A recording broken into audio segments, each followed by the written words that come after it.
welcome back to our show. In this exciting episode, we begin with the new retro games reviews and the simply amazing Dreadnought Assault, a marvelous shoot-'em-up for the Atari 7800. We also review the fun conversion of the Sega SG-1000 classic game Super Tank to the MSX1 format. Our third review is for the well-known puzzle platformer Old Towers, but in the newly ported NES version. Our hardware review inspects the interesting reimagining of the Atari 7800 console, the Atari 7800 Plus, as we dwell deeper into which of our modern flashcards could work on it. In the DOS and Win Vault, we review the remake of Secret Agent, the classic Apogee platform game that gets a new life in this amazing conversion. In our retrospect, we look back into what is widely considered one of the most influential and wonderful RPGs of all time, The Lands of Lore by Westwood Studios. Our Retro Adventures feature brings you the review of Herra 47, Midsummer Festival, a funny and well-made homage to the Laser Suite Larry games. And in our Retrospect Adventure review, we remember the classic sci-fi comedy by Lucasfilm Games, Zach McKracken and the alien Mindbenders. Finally, our history lesson this week brings you the story behind the world's most successful home micro, the story of the birth, rise and fall of Commodore 64. We hope you enjoy watching our show as much as we enjoyed making it.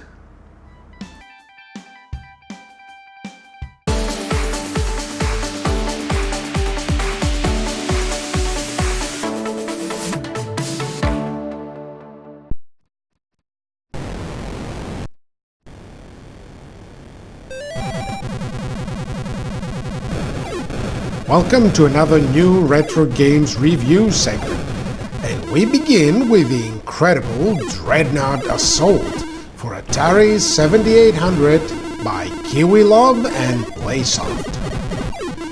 This is a frantic multi-scroll shoot-'em-up that packs some amazing graphics, scrolling and animation that puts to shame similar efforts by the other 8-bit consoles like the NES and the Master System. The game runs really fast, and the action is continuous, with your spaceship able to move anywhere on the screen whilst the screen scrolls from left to right, or, if you choose to fly backwards, from right to left. The controls are super responsive and accurate, and that elevates the fun gameplay even higher. The sound effects are excellent, with the only downside the complete lack of music whatsoever, even in the intro screen. The stages are fun with a gradually rising level of difficulty that will keep you interested without ever becoming frustrated. There are various bonuses to pick up that upgrade your ship's offensive capabilities, and there are even stage bosses to face that require a certain amount of strategy to defeat. The rankings are as follows. The graphics receive a 9.4. The controls a 9.5. The music and sound effects an 8.4. And the gameplay a 9.5, for a total of 9.2, and the title of the Game of the Week. An amazing shoot-'em-up that demonstrates just what the Atari 7800 was really capable of.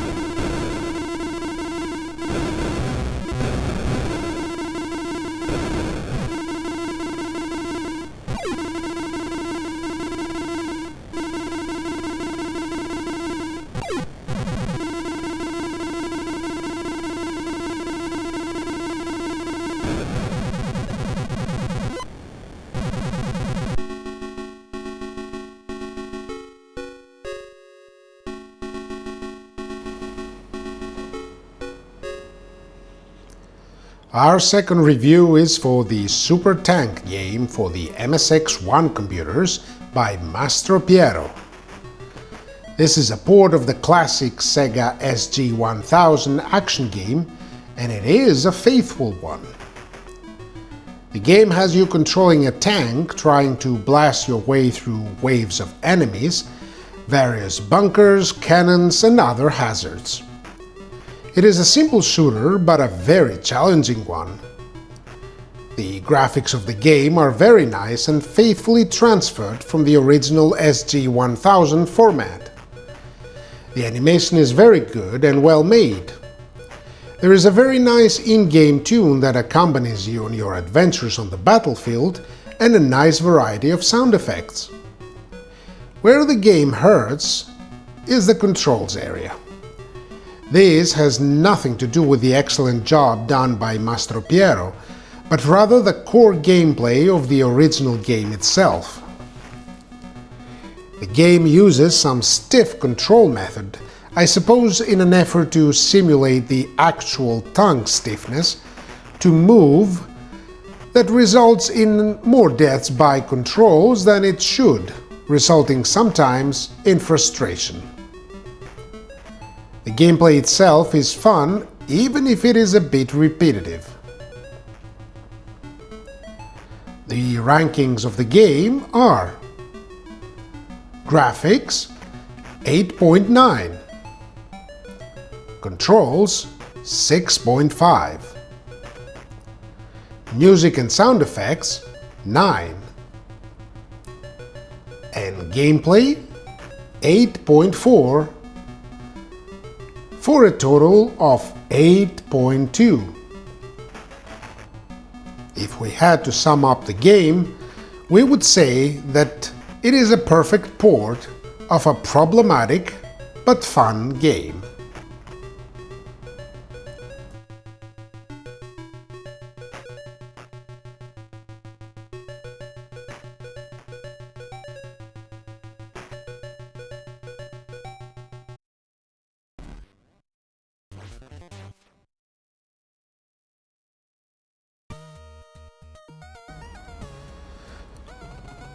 Our third and last review is for the game Old Towers for the NES and Famicom consoles by Retro Souls.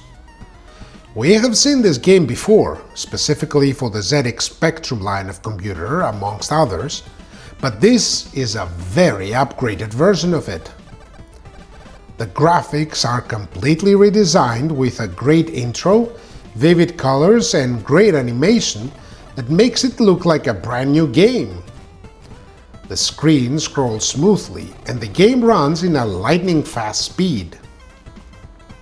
The music is fun and funky, with a great theme elevating the action and keeping in par with the fast game philosophy of the gameplay.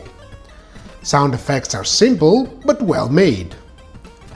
The purpose of the game, for those of you who haven't seen any previous versions, is to collect all coins on every stage, thus opening the door to the next.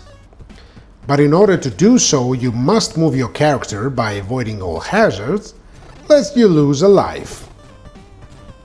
The catch here is that when you point out your character in a direction, he will catapult to it and won't stop until he stops at an object or his demise.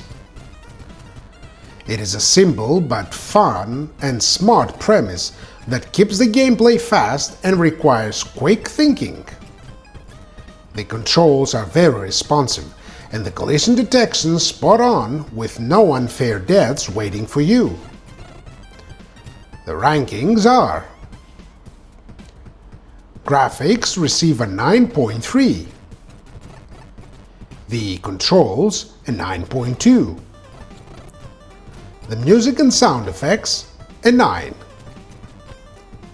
and the gameplay a 9 as well, for a total of 9.1. A fast, smart and fun puzzle platformer that has been ported to the NES with such grace that it's practically a new game worth playing all over again.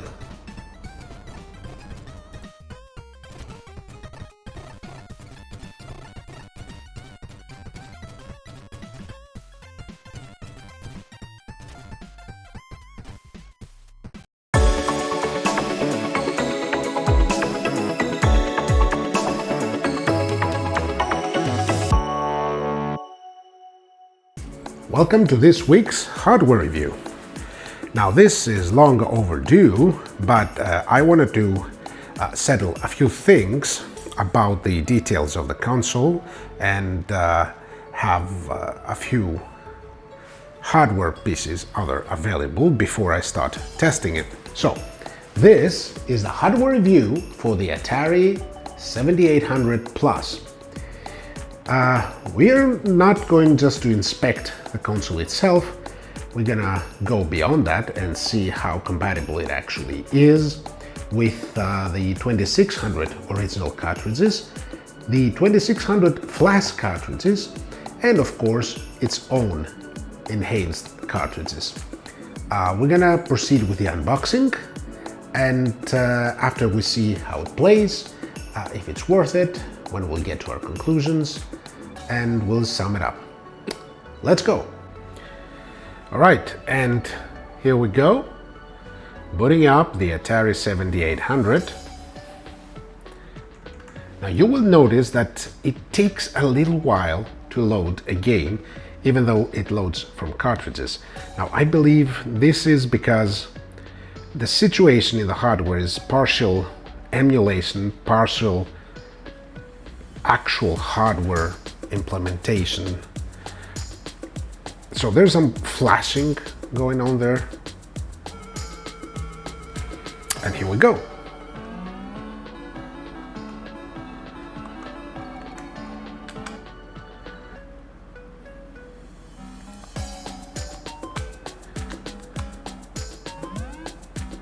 Well, that's an interesting game. Whoa, this guy is really sensitive. And Mario, he is not. Now, I'm actually gonna unscrew the little joystick because it's not really comfortable for a game like that. Yeah, that's better now. Hopefully I'll survive more than a few minutes. Oh. Nope. Now the screen has vivid colors and nice graphics. Let's move on to another test.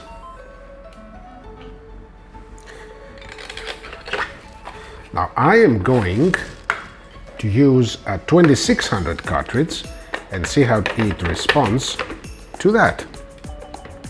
Let's see. Booting up again.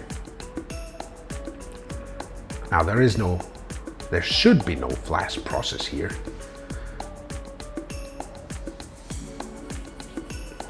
Or there is, who knows? Now significantly faster, of course it's a 2600 game, so significantly, yeah, it plays. It's a two-player game, so I don't think anything will come of it playing on my own, but the thing is that it plays, and it plays perfectly right from the start. So I'm on my way to defeating myself. Lovely. No incompatibilities.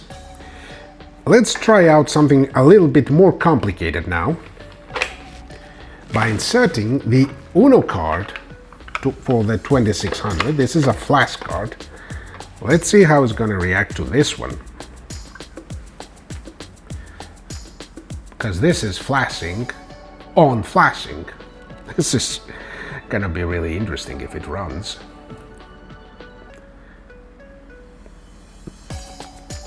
No game detected. Now this is interesting. I'm gonna give it another go, because sometimes it's a bit, you know, these flashcards a bit flimsy to lock in, but that does not bode well for those who wish to use their flashcards on this device. It's either incompatible or there is some sort of lockout on Atari's behalf. No, it does not work, as you can see. The console runs perfectly, the 2600 original cartridges, but not a flash card. This is interesting. Now let's try another 7800 game, one of the new games, the remake of Tiger Heli that we even reviewed a few episodes back.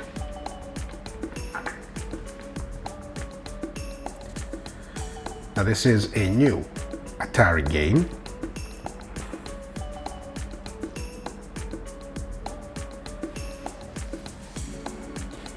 Again, the flashing process takes a little while.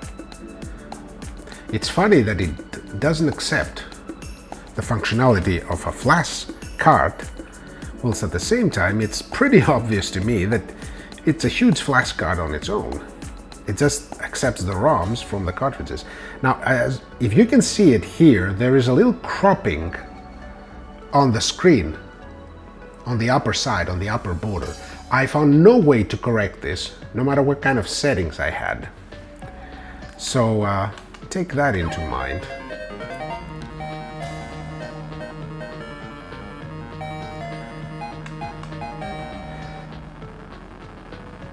Now this is a really good game that's tough as nails. It plays really good, it's really fast.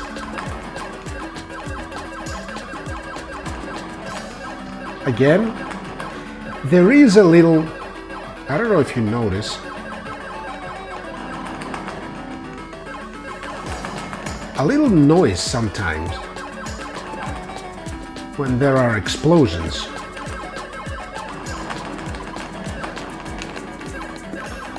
Now, well, I'm done. Let's go sum up our findings for the 7800 Plus. Now, as you can see, this is an interesting hardware. 7800, the original consoles, are not that rare to find out there, but they are kind of rare to find in considerably good condition. This little console does all the work. You don't need a 2600, you don't need a 7800, you just need this one, and it plays very well. There is this little issue with the firmware upgrades that you need to be really cautious, lest you fall into the small trap that I had. But beyond that, its functions are really good.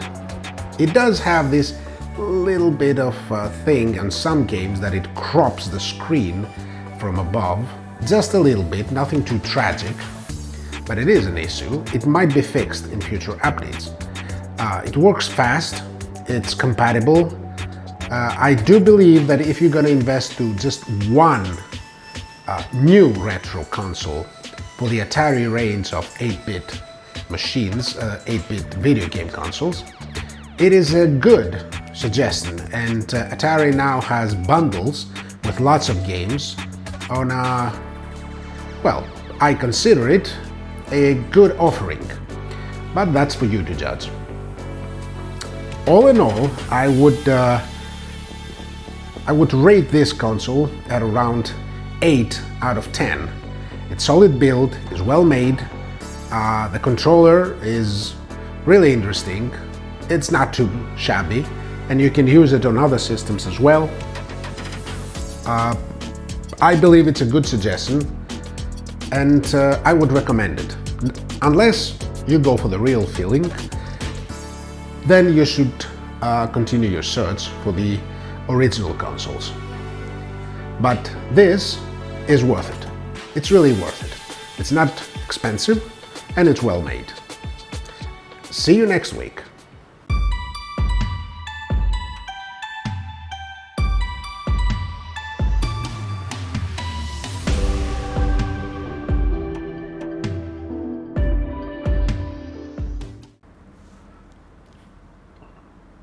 Welcome to this week's DOS Vault, and our first game is Secret Agent, a remake of the classic platform game for the MS-DOS, made originally by Apogee and now remade by Giacandas.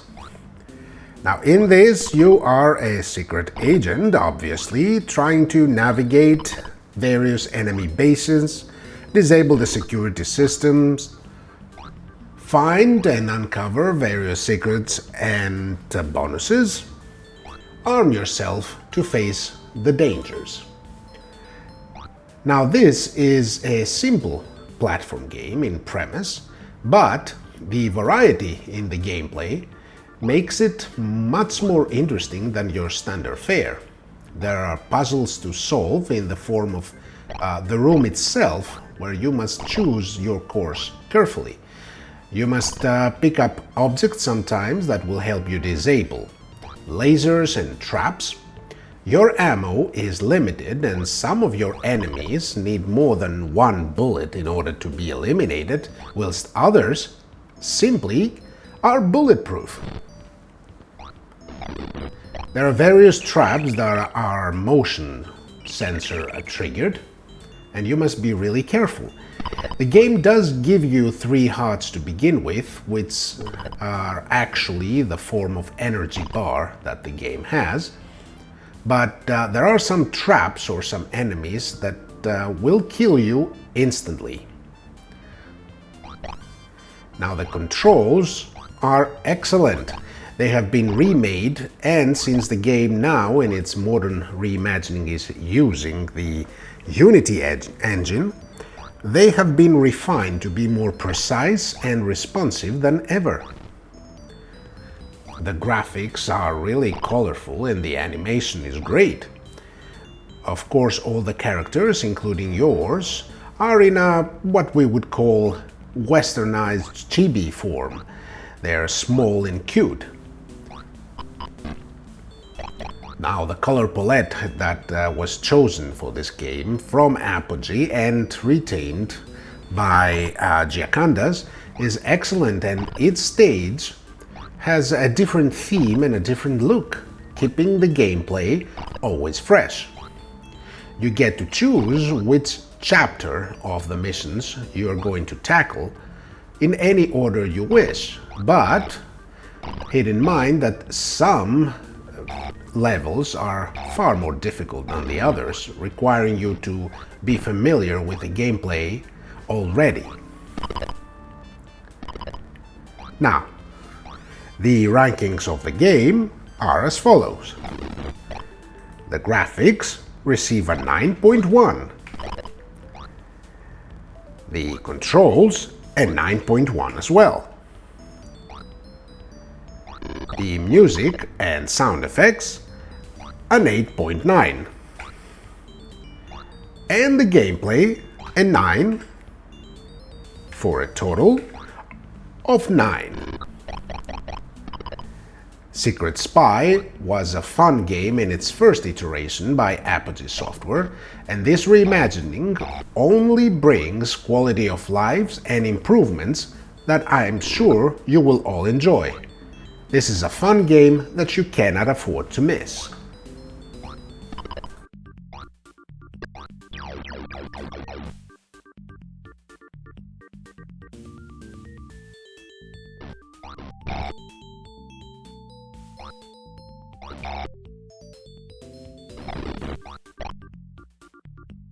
Production of Lands of Lore, the Throne of Chaos. In our retrospect today, we have one of the most famous RPGs of the 90s.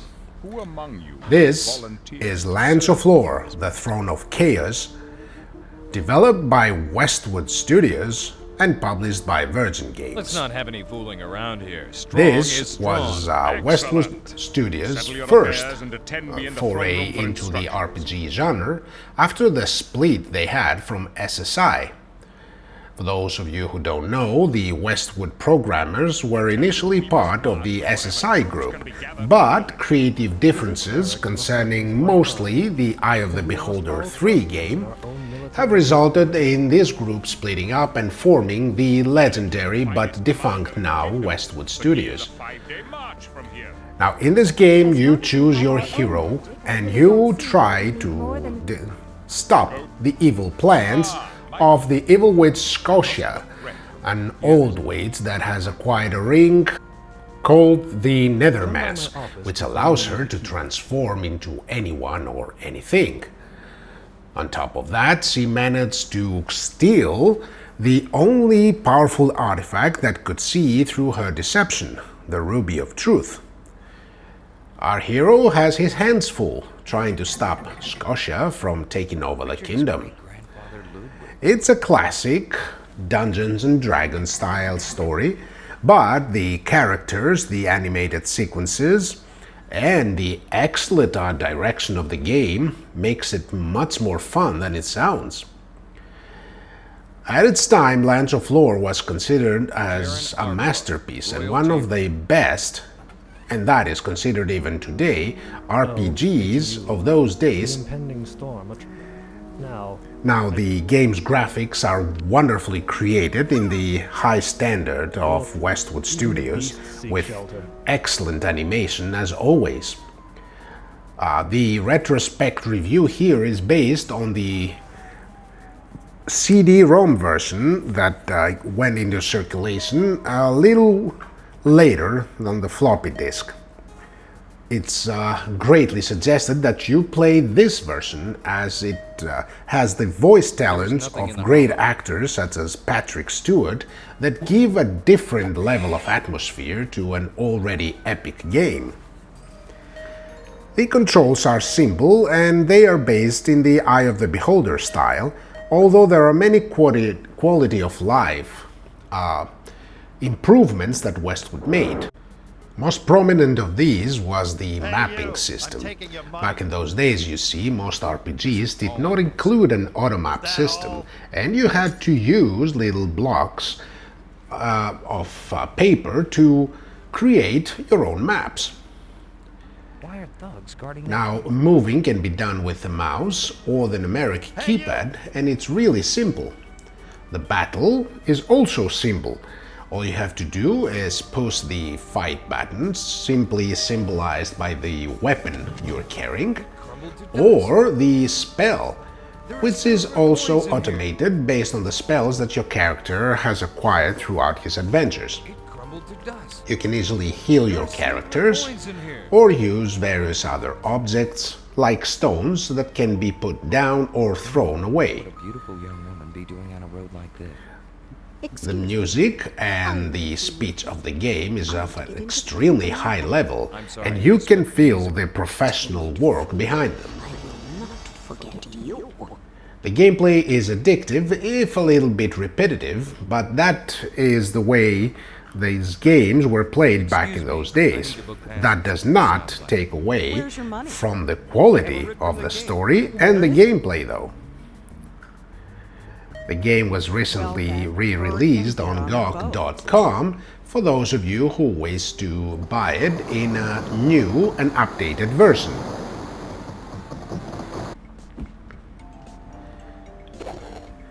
Now, the rankings of the game are as follows. Graphics receive a 9.4. The controls of the game a 9.1. The music and sound effects a 9.3. And the gameplay a 9. For a total of 9.2. Lands of Lore is not only a landmark game for the RPG genre of yesteryear, but it was also the first grand success of Westwood Studios, a company that would go on to give us amazing games such as the Command & Conquer series and the classic Dune 2. It's a game that's worth playing all over again, even if you have spent it hundreds of hours in its amazing dungeons.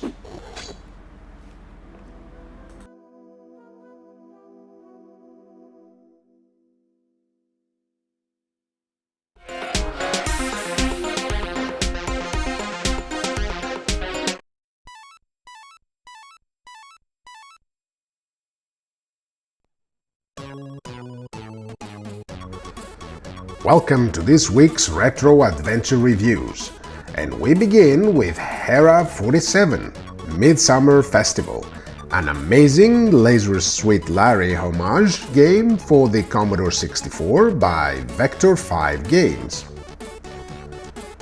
You play as Herra 47, a man recently fired that sets his priorities straight. You need to find money and resources for a Midsummer Festival party, because that is the most important thing in life. The game is obviously a comedy, and the looks and feel of the game is an obvious tribute to Sierra's Larry series of games. The graphics of the game use the AGI engine and they look the part. They are similar to a PC EGA mode, and that only makes them more interesting running on a Commodore 64. The animation is smooth, with funny frames in the various comedic situations we see our character get involved in. The controls use the keyboard, but there is an option to use a combination of keyboard and joystick that I did find a bit easier to use. As an AGI game, you must input commands for your character to interact with the world, but I did notice that the game's vocabulary has been expanded and its understanding of your commands enhanced. The game has an excellent intro theme that I could see me putting on my daily playlist, but as far as I got into the game, there is no in-game music. The sound effects are simple but well made. The puzzles of the game are what you would expect from a game of that era, but without the unreasonable twists and with a dash of humor. The gameplay is funny in that special, kinky but not sleazy way that made the Larry games such a success as well. It even implements an age check at the beginning of the game to make sure you're over age. On to the rankings now, and the graphics receive an 8.9. The puzzles an 8.7. The music and sound effects an 8.8. And the gameplay and controls 9, for a total of 8.8. This is a funny, smart, and well-made adventure game. Make sure to give it a go. It will scratch that Larry itch.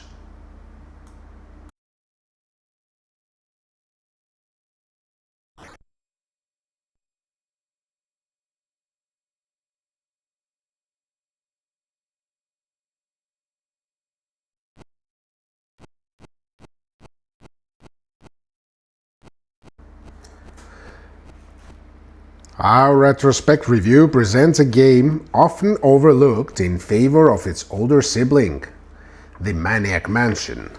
This is Lucasfilm's second foray into the adventure game genre. Jack McKracken and the alien Mindbenders.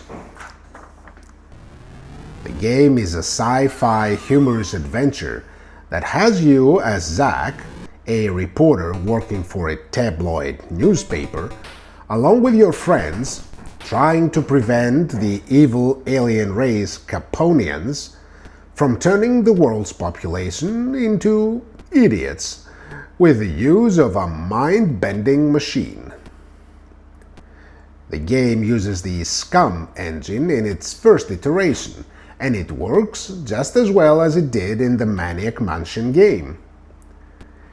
There is a series of verbs to choose from using the mouse, and afterwards click on the object you want. It was a revolutionary system back then, when the majority of adventure games require the player to input commands by typing them. The graphics of the game are well made, with big sprites and great animation, including even character facial expressions that add to the atmosphere and humor of the game.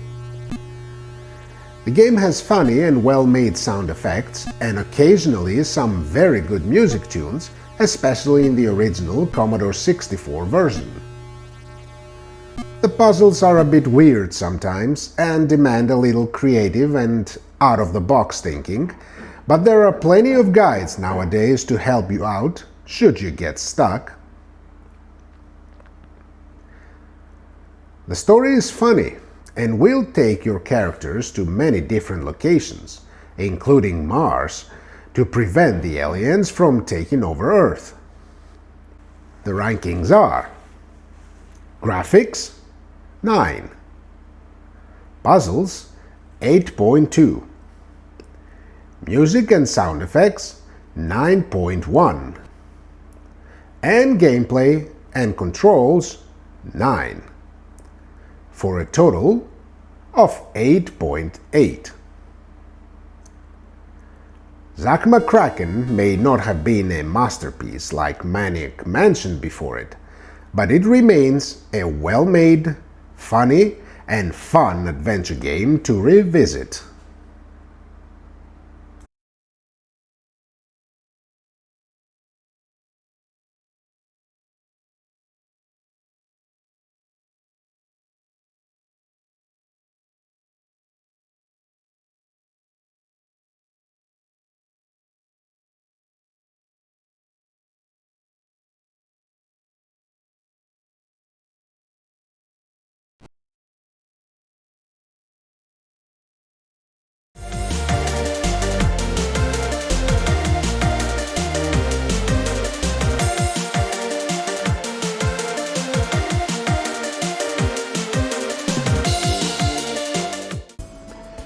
We don't get to host a lot of Guinness World Record winners in our history lessons, but today this is the case. Welcome to our lesson, and in this episode we're going to look back to the birth, rise and fall of the Home Micro's Golden Boy. This is the Commodore 64 story. Computers for the masses, not the classes. This was the motto and philosophy behind every move Commodore made under the Jack Tramiel leadership. In the early 1980s, Commodore had just hit the first home run with a VIC-20 computer. This system was by all means and purposes the very first computer to sell over 1 million units and was described as the first computer to be made for everyone and not just the micro-hobbyists. The VIC-20 was a very successful computer that needed an immediate upgrade or replacement, even though it was on the market only for a short time. The reason for this was the fact that memory and silicon prices in general were dropping rapidly, and Jack knew that the competition would soon create follow-ups to their machines as well. The VIC-20 was facing first competition already. Even though the home micros market was still in its infancy, there were a large number of companies involved in it, all with different philosophies of their systems. First and foremost was the founder of home micros, none other than Apple, with the Apple II model, and even though it was an aging system with a very high price tag, it still had a solid and dedicated user base and software companies as support.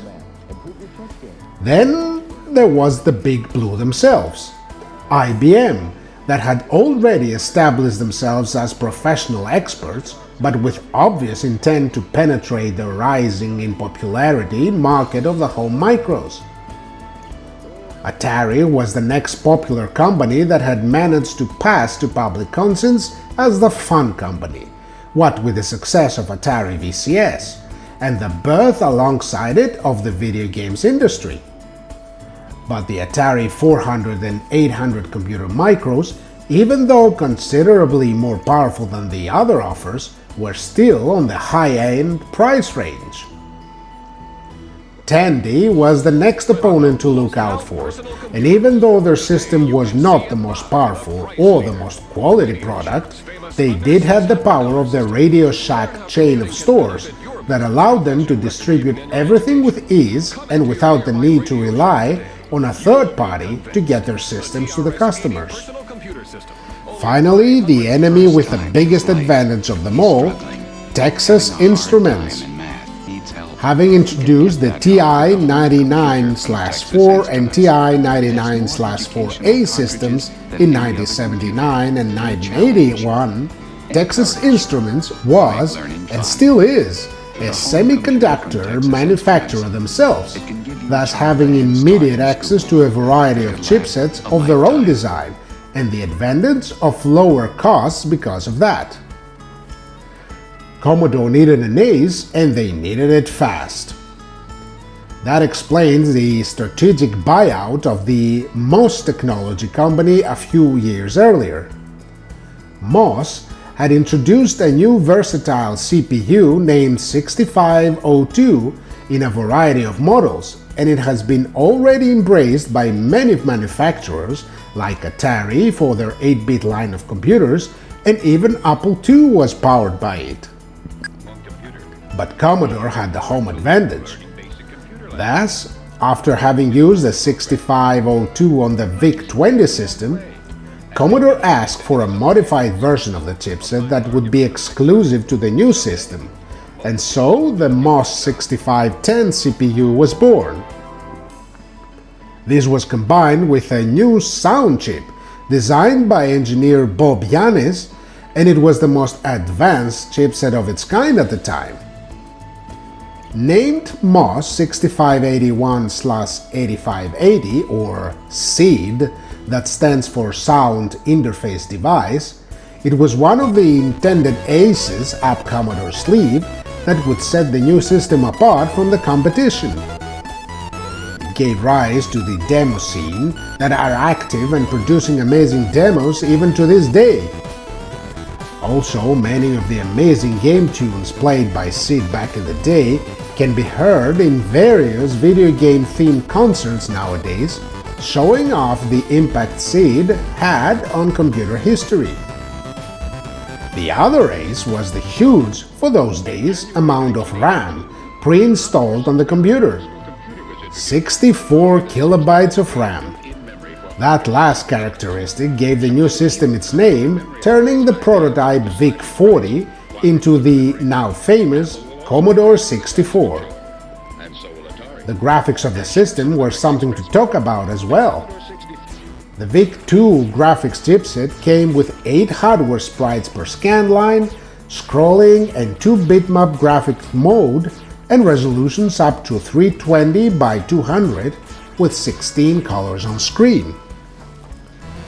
Introduced to the public at the CES 82 Expo, the unveiling of the Commodore 64 had the competitors sweating bullets. The amount of RAM especially was an unprecedented amount at the time for the suggested introductory price of $595 for the computer. To put things into perspective, the Atari 800 at the time with 8 kilobytes of RAM was sold for a little less than $1,000, whilst the Apple II system was sold for $1,300 with a mere 16 kilobytes of RAM. Then there was the SID. The music and sound effects that the SID chip could produce were unheard of back then. The SID chipset would remain unchallenged for the first better half of the decade, only being matched by its own successor, the Amiga 1000, 5 years later, and for some people, never surpassed. The Commodore 64 was an immediate success, and that stirred up the hive, leading to the catastrophic for many companies price wars initiated by Jack Tramiel's pricing policies. By the end of the war, Commodore 64 had dropped to $399, and it was the best value for money system in the US. But the price wars and the withdrawal of companies like Texas Instruments from the market had transformed the place greatly, and Commodore knew that in order to sustain its high sales, they had to go international, and the next biggest market was Europe. Commodore had tried to infiltrate Japan before with systems like the Commodore Max, but that ended up in failure, and it seemed like a different culture was brewing up in Japan in those days. But Europe was not without a king. The old continent, even though a fractured market at the time when the EU was still a distant dream, it had found a center of development in the face of the UK. UK, and specifically England, had become the heart of informatics almost the world over, while the American companies were at each other's throats and faced the aftermath of Atari's video games market crash of 1983. British companies like Sinclair, the most prominent, rose up to pick up the mantle of pioneer, and when the ZX Spectrum was introduced in 1982, it gave birth to the famous bedroom coders generation that would go on to spawn a multi-billion-dollar industry. Sinclair was not alone in that race too. The company seemed to be to a continuous fight to the death with Acorn, the other major British manufacturer, that managed instead to grab the educational edge of the market with the BBC Models A and B systems and the homier Acorn Electron. There were also Amstrad with its CPC range of all-in-one systems that was introduced later in 1984 and managed to grab a significant portion of the market. There were also dozens of smaller companies like Dragon Data, Tangerine Computers, and many others fighting for a place in the sun. The way things were done in Europe was significantly different too. Price was still a factor, but almost every system was introduced with an affordable price, adjusted to European lower incomes, and it was innovation instead that drew new customers to the new micros. Commodore 64 was introduced in UK and gradually over other European countries on 1983 with an introductory price of £399, way higher than the £175 of the ZX Spectrum that was holding the market leader stand. The system also brought with it the 1541 floppy disk drive at a whopping £399, matching the system's price. The high price of the floppy disk drive meant that for the rest of its life, most of the European releases for the system came mainly on tape format, as the floppy drive remained expensive even with introduction of the 1541C and the 1541-2 later. In the UK, the Commodore 64 had an uphill battle, but it didn't do too shabby. The system eventually managed to outsell the Amstrad CPC line of computers for a while, and become UK's second best-selling system. That is until Sinclair's untimely demise in the acquisition of the Spectrum brand by Amstrad. Then, when Amstrad introduced the ZX Spectrum Plus 2 system, the Spectrum helped Amstrad rise in sales over Commodore for the first time. The rest of Europe was not so kind to the C64 though. In countries like France, Spain, Greece and Belgium, the ZX Spectrum and Amstrad were more popular due to the lower cost and localized software, and there were even some local micros that own a portion of the market, like Thomson M05. In Germany, when the Atari ST was introduced, it quickly became a country favorite, with even large businesses rely on the ST range for their day-to-day functions. Commodore 64 tried to transform many times into many different styles and forms. There was the SX64, the world's first color portable computer, effectively a Commodore 64 in a suitcase form with an integrated floppy disk drive and a 5-inch color monitor.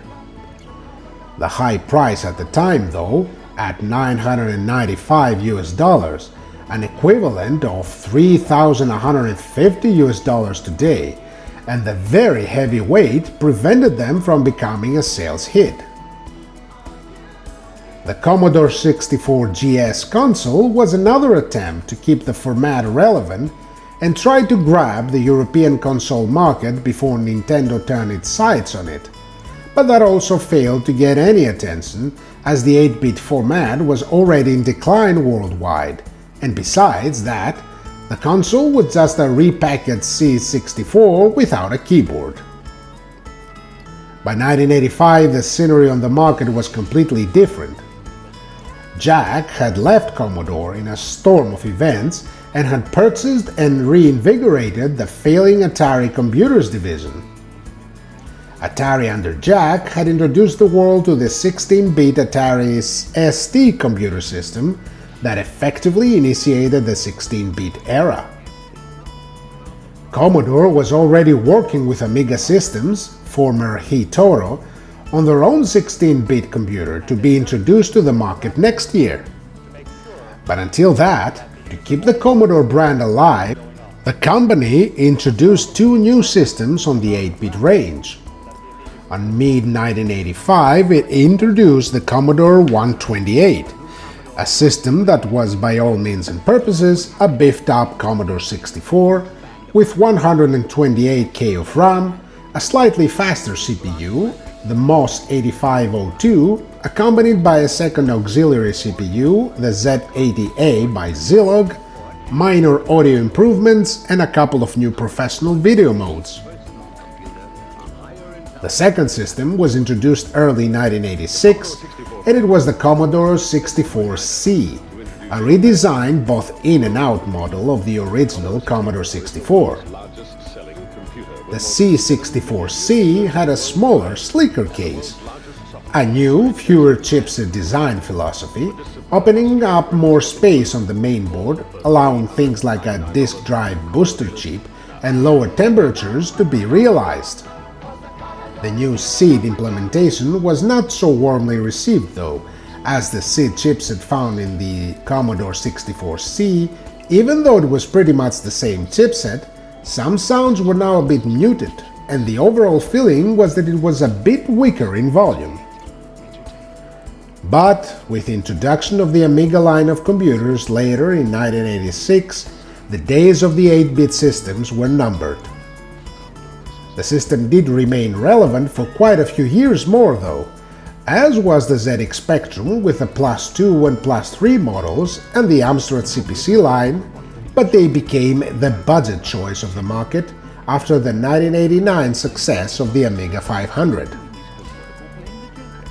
The Commodore 64 continued having healthy sales all the way to the early to mid-90s, when Commodore started failing as a company.